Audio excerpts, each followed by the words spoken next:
In this video, we'll explore how to play and control external hardware with MIDI on push. One of the easiest ways to do this is using the external instrument device, which allows you to configure the MIDI routing and the audio input routing directly from the device so you can play your external instrument with the pads. You can use either the MIDI output or the USB-A port on push to control your MIDI hardware. When utilizing the MIDI out port, make sure you use the relevant MIDI adapter before connecting the MIDI cable to the MIDI input port of your device. Push's MIDI output is already configured to send MIDI notes to your instrument.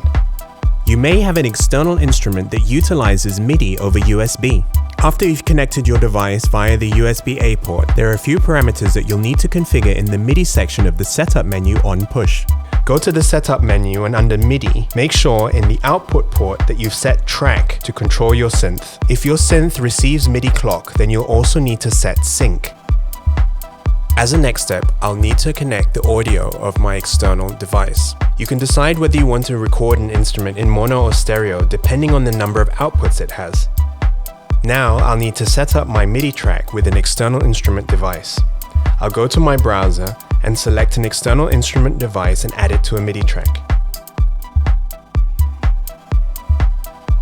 I'll first select the appropriate MIDI port I wish to use with this device. Then I'll select my audio inputs to receive the audio from the synthesizer. Before I start to play the pads on push, I have to make sure that I'm in the note mode.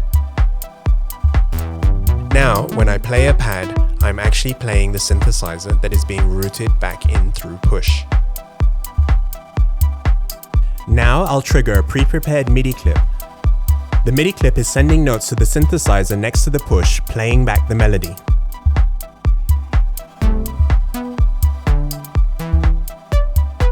Now let's take a look how you can record adjustments from your MIDI external instrument directly into push as automation in a MIDI clip. First, make sure that transmitting MIDI CC messages from your synthesizer or external hardware device is enabled.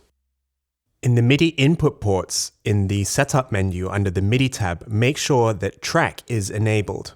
Next, you have to make sure that the track you want to record the automation to is armed for recording.